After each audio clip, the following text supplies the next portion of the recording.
Like, I understand what this is. He went into the bathroom of an airport, like in Philadelphia, and you can look this up. Post-show? Like during the show. I mean, during during a taping of, but yeah. Look on it. This will be on the Tumblr page. I got a funny feeling. Look it up on your computer.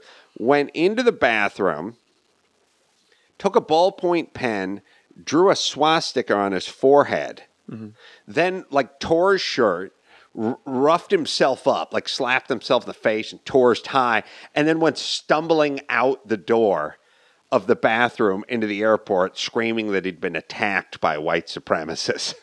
They later on found out that because the swastika was written backwards on his head, that he'd made the entire thing up as a publicity stunt. And if for all you guys now, listening out there, man is swastika always goes to the right. Yes. Mm-hmm. At this point, yes, that's how I dress. Yeah, that's how I remember. Yeah.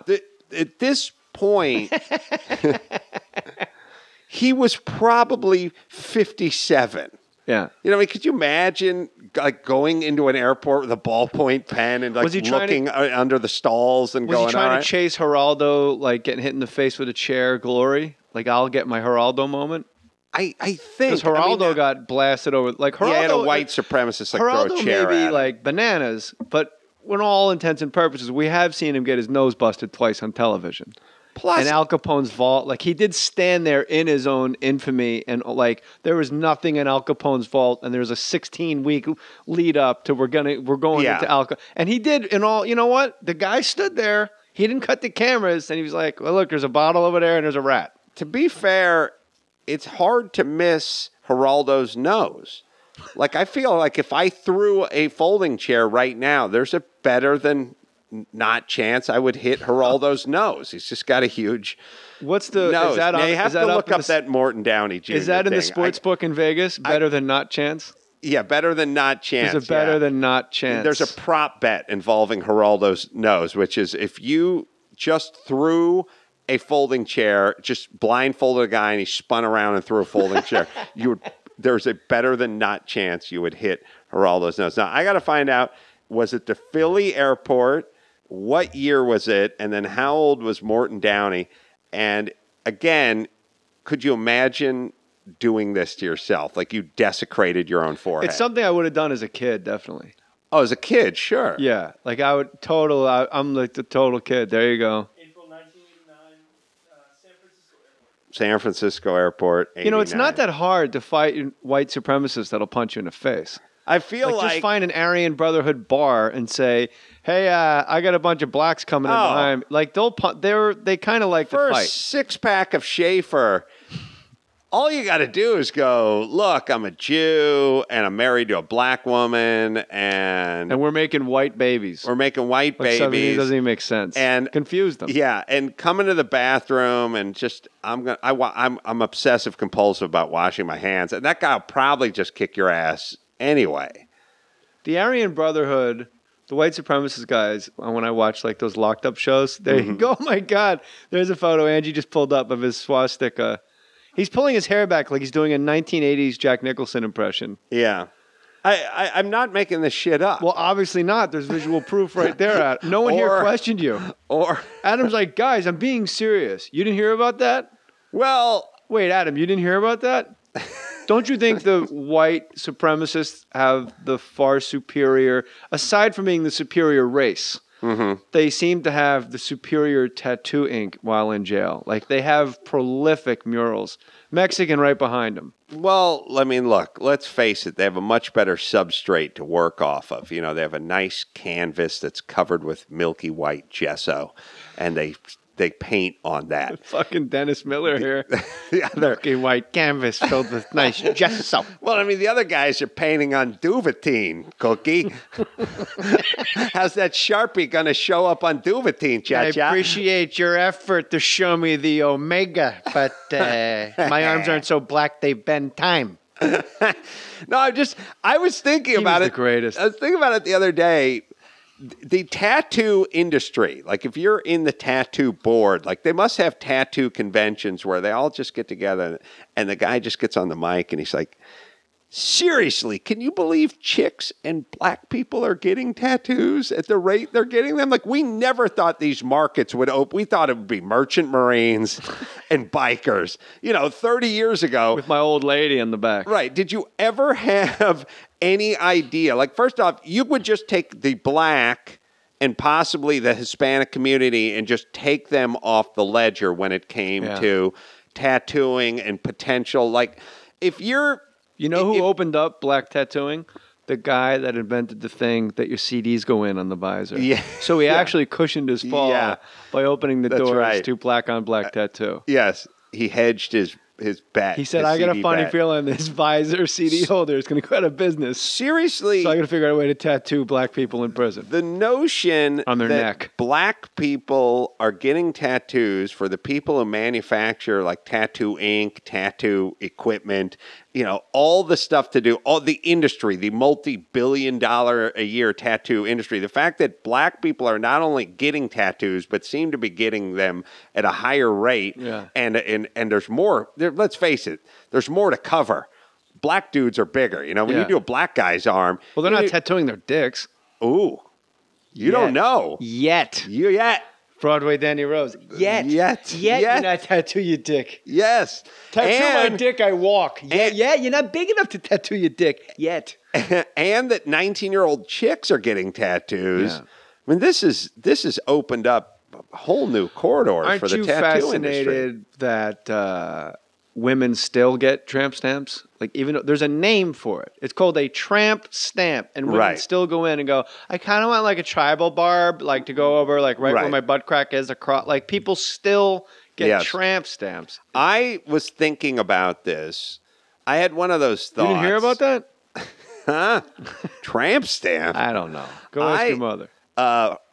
Morton tramp stamped his face with with a Sharpie. I had this thought. Tell me if you can dig this thought. All right, dig it. All right. It was one of these thoughts that I thought was like heavy and profound, and then it turned out it wasn't much, but maybe you'll enjoy it. I thought this is an eerie harbinger, this whole tattoo thing, because all you have in our society is, are you saving? Are you looking toward the future?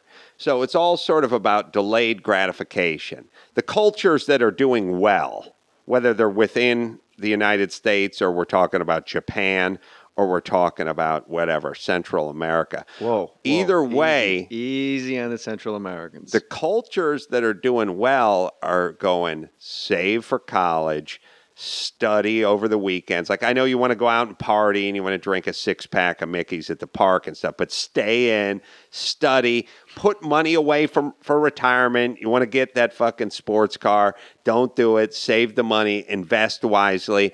You want to smoke, but it's bad for you. But you're 22. Like, who cares? I know, but when you're 52, it's going to catch up to you. So it's all this sort field of vision, long term.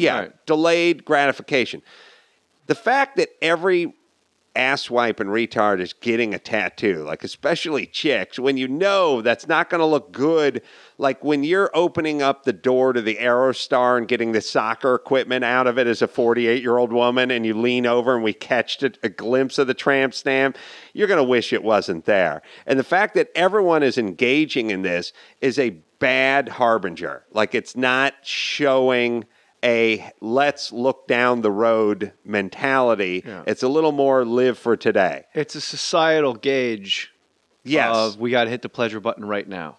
Yes. I can't even think 6 years ahead where I'll be fat. Right. And what is with, all right, every fat woman listening, and you know who you are, I'm not going to call you fat because you know who you are, stop wearing fucking shorts and tank tops.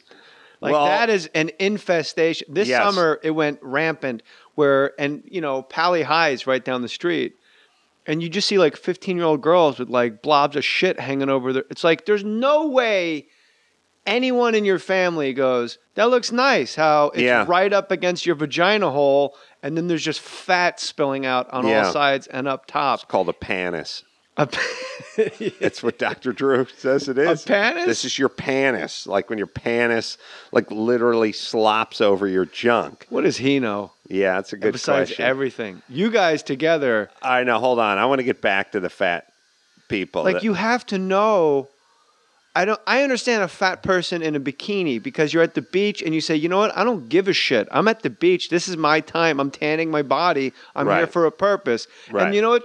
There's something a little sexy about the heavy lady in the bikini that doesn't give a shit. You go on, sister, handle it. The fat lady in the one piece, not sexy at all because you're letting me know that you know. Right. I need the fat lady at the beach in the bikini with the jiggling and the rolls of fat and just the panis is out of control. Right. And at least I go, you know what? Good for her. Right. It's like when you see a fat person at the gym.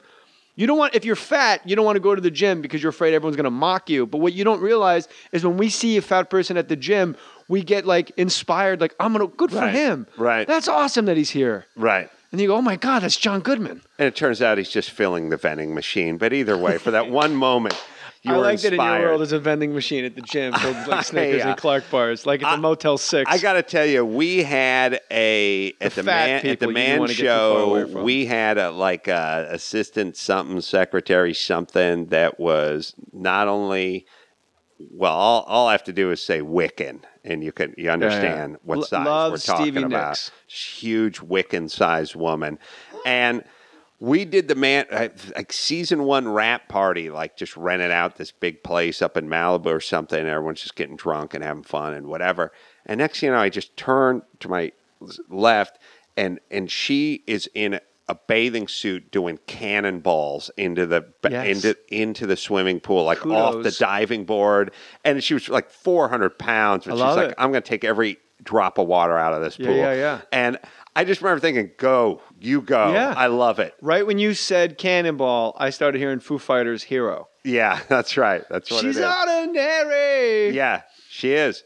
She's 400 freaking pounds. But what is it? Why do people have such... it's almost like reverse body dysmorphia. Where you should have some shame. That great David Feldman bit where he goes, if you want to teach kids about sex at an early age, shame. Teach them shame. Yes. But like, what is it? These people have no concept that what they're doing is disgusting. I'll tell you what's going on. First off, women, they get caught up in fashion and not what it looks like on them, but what it looks like on a rack. So Daisy Duke shorts and like a cut-off Tony Romo jersey. Right. And there's just blobs of shit in between. I see Chuck Taylors with no socks. They're like, I look good. I see women all the time who are even attractive women, except for they have the, huge Mike Webster guns hanging out of and they're wearing a tank top. And you thought, sweetie, if you just put some sleeves on that thing, you'd be perfectly fuckable. But now you got those weird guns hanging out there. Guns are fine. No, not guns. I mean big sloppy. I know what you mean, but at least those are just arms. Yeah. But I mean, you see women, my whole point is you have one part of you that's not flattering and you're putting it on display. Yeah. What is that? And why? That's what I'm asking you. It'd be like, listen, you have a zit on your forehead, comb your bangs over it. Don't go around it with a highlighter. You know Fred Wolf? No. Writer for SNL. As a kid, he always had really bad acne, and he always had like Ramon hair, like Joey Ramone. He'd always comb his hair down over his acne. Mm-hmm. And then he said one day he was walking home from work or something as like a teenager, and there was like a kid in a wheelchair in his family, and he started to brush his hair forward so nobody could see he had really bad acne as a kid, and he got like overwhelmed with, what am I doing? This kid's in a wheelchair. Right. And he's just proudly like, you know what? Fuck it. Combed his hair back. And then he walked by, and the kid in the wheelchair, he swears to God it's true. The kid in the wheelchair goes, did you see the fucking face on that guy? I swear to God. Fred Wolf's a good man. I think that the other problem is everybody's fat now. Yes. Okay. Now we're stroking it. Not a novelty. Unbelievable. I was in, now remember this. Remember when you were a kid. Does anybody remember laughter?